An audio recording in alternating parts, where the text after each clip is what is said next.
കോഴിക്കോട് യുവതിയെ ഭർതൃഗൃഹത്തിൽ മരിച്ച നിലയിൽ കണ്ടെത്തി. ഗോദീശ്വരം സ്വദേശി ഷിംനയെയാണ് മരിച്ച നിലയിൽ കണ്ടെത്തിയത്. കിടപ്പുമുറിയിലാണ് യുവതിയെ തൂങ്ങി മരിച്ച നിലയിൽ കണ്ടെത്തിയത്. ആത്മഹത്യയ്ക്ക് പിന്നിൽ ഭർതൃപീഡനമെന്ന് യുവതിയുടെ കുടുംബം ആരോപിച്ചു. കോഴിക്കോട് നിന്നും ദിൽഷ തിലകനാണ് വിവരങ്ങളുമായി ചേരുന്നത്. ദിൽഷ, വീണ്ടും ഇത്തരം വാർത്തകൾ കേൾക്കുക എന്ന് പറയുന്നത് ഏറെ ദൗർഭാഗ്യകരമായിട്ടുള്ള കാര്യമാണ്. ഇപ്പോൾ എങ്ങനെയാണ് ഷിംനയുടെ മരണം സംഭവിച്ചിരിക്കുന്നത്? ഇതിൽ ഭർതൃപീഡനമാണ് കാരണം എന്ന് കുടുംബം ആരോപിക്കാനുള്ളതിന് പിന്നിലെ കാരണങ്ങൾ എന്തെല്ലാമാണ്?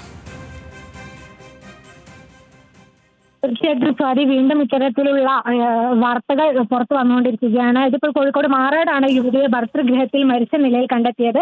അതായത് ഇന്നലെ രാത്രിയിൽ കിടപ്പുമുറിയിൽ തൂങ്ങി മരിച്ച നിലയിൽ കണ്ടെത്തുകയായിരുന്നു. ഉടനെ തന്നെ ബന്ധുക്കളും നാട്ടുകാരും ചേർന്ന് തൊട്ടടുത്ത ആശുപത്രിയിൽ എത്തിച്ചെങ്കിലും ജീവൻ രക്ഷിക്കാനായില്ല. ഇതിൽ യുവതിയുടെ വീട്ടുകാർ പറയുന്ന ഒരു കാര്യമുണ്ട്. ഭർതൃപീഡനമാണ് യുവതിയുടെ ആത്മഹത്യക്ക് പിന്നിൽ എന്നാണ് യുവതിയുടെ വീട്ടുകാർ മാറാട് പോലീസിൽ പരാതി നൽകിയിരിക്കുന്നത്. സംഭവത്തിൽ എന്തായാലും മാറാട് പോലീസ് അസ്വാഭാവിക മരണത്തിന് കേസെടുത്തിട്ട് അന്വേഷണം നടത്തി വരികയാണ്. ഭർതൃപീഡനമാണ് ഈ ഒരു യുവതിയുടെ ആത്മഹത്യക്ക് പിന്നിൽ എന്നാണ് യുവതിയുടെ വീട്ടുകാർ നൽകുന്നത്.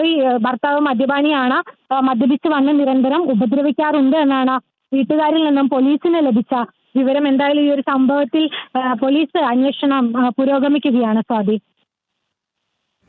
ദിൽഷ, വീണ്ടും ഇങ്ങനെയുള്ള പ്രശ്നങ്ങൾ, ഇങ്ങനെയുള്ള സംഭവങ്ങൾ ഉണ്ടാകുന്നു എന്നുള്ളത് ദിൽഷ സൂചിപ്പിച്ചതുപോലെ അതിദാരുണമായിട്ടുള്ള കാര്യം തന്നെയാണ്. നിലവിൽ ഇപ്പോൾ ദിൽഷ പറയുന്നത് ഷിംനയുടെ വീട്ടിലേക്ക് സംസ്കാര ചടങ്ങുകളിലേക്ക് അടക്കം കടന്നിരിക്കുന്നു എന്നുള്ള കാര്യമാണ്. അപ്പോൾ എപ്പോഴാണ് ഈ ഒരു മരണം സംഭവിച്ചത്? ഇതിൽ കൂടുതൽ അന്വേഷണം ഏത് രീതിയിലാകും പുരോഗമിക്കുക?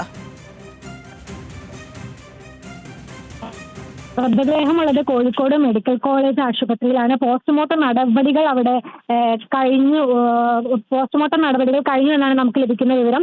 വീട്ടിൽ സംസ്കാരത്തിനുള്ള ഒരുക്കങ്ങൾ പൂർത്തീകരിച്ചിട്ടുണ്ട്. അല്പസമയത്തിനകം മൃതദേഹം ബന്ധുക്കൾക്ക് വിട്ടു നൽകുമെന്നാണ് അറിയാൻ സാധിച്ചത്. ഇതിൽ കൃത്യമായിട്ട്, അതായത് മരണം നടന്ന ഉടനെ തന്നെ പോലീസ് സംഭവ സ്ഥലത്തെത്തിയ സമയത്ത് തന്നെ ബന്ധുക്കൾ കൃത്യമായിട്ട് പോലീസിന് ഈ ഒരു സംഭവത്തിൽ പരാതി നൽകിയിട്ടുണ്ട്. അതായത് ഏറെ കാലമായിട്ട് ഇത്തരത്തിൽ ഭർതൃപീഡനം ഉണ്ടായിട്ട് എന്ത്, അത് അയൽവാസികളും ഈ ഒരു കാര്യം സ്ഥിരീകരിക്കുന്നുണ്ട്. അയൽവാസികളും യുവതിയുടെ വീട്ടുകാരും ഇതുപോലെ തന്നെ ഭർതൃപീഡനം, മദ്യപിച്ച് നിരന്തരമായി തർക്കങ്ങൾ ഉണ്ടാകുന്നുണ്ട്, കുടുംബത്തിൽ തർക്കങ്ങൾ ഉണ്ടാകുന്നുണ്ട്. ഇതിൽ മനം നൊന്താണ് ആത്മഹത്യ ചെയ്തത് എന്നാണ് വീട്ടുകാർ പരാതി നൽകിയിരിക്കുന്നത്. ഈ ഒരു പരാതിയുടെ മേൽ ഇപ്പോൾ പോലീസ് എഫ്ഐആർ രജിസ്റ്റർ ചെയ്തിട്ടുണ്ട്. അസ്വാഭാവിക മരണത്തിന് കേസെടുത്തിട്ടുണ്ട്. ഈ ഒരു വിഷയത്തിൽ എന്തായാലും വരും മണിക്കൂറുകളിൽ ആ കുടുംബത്തിന്റെ പ്രതികരണങ്ങളെല്ലാം തന്നെ നമുക്ക് തേടാൻ സാധിക്കും. ഇപ്പോൾ അവർ പ്രതികരിക്കാൻ പറ്റുന്ന ഒരു മാനസികാവസ്ഥയിലല്ല. വരും മണിക്കൂറുകളിൽ അവരുടെ പ്രതികരണം നമുക്ക് ലഭിക്കുന്നതായിരിക്കും. കൂടുതൽ വിവരങ്ങൾ അപ്പോൾ ലഭിക്കുന്നതായിരിക്കും. എന്തായാലും പോലീസും ഈ ഒരു വിഷയത്തിൽ കൃത്യമായ അന്വേഷണം നടത്തി വരികയാണ്. വീട്ടുകാരുടെ പരാതി ഭർതൃപീഡനം എന്ന് വീട്ടുകാർ തന്നെ ഉറപ്പിച്ച് പറയുന്നുണ്ട്. ഈ ഒരു സാഹചര്യത്തിൽ എന്തായാലും കൂടുതൽ അന്വേഷണം പുരോഗമിക്കുകയാണ്. സ്വാതി, ശരി ദിൽഷ, എന്താണ് യഥാർത്ഥത്തിൽ മരണകാരണം എന്നുള്ള കാര്യം വ്യക്തമാകേണ്ടതുണ്ട്. കോഴിക്കോടാണ് യുവതിയെ ഭർതൃഗൃഹത്തിൽ മരിച്ച നിലയിൽ കണ്ടെത്തിയിരിക്കുന്നത് എന്നുള്ളതാണ്. കിടപ്പുമുറിയിലാണ് യുവതിയെ തൂങ്ങി മരിച്ച നിലയിൽ കണ്ടെത്തിയത്. ഇതിന് പിന്നിൽ ഭർതൃപീഡനം എന്ന് യുവതിയുടെ കുടുംബം ആരോപിക്കുന്നുമുണ്ട്.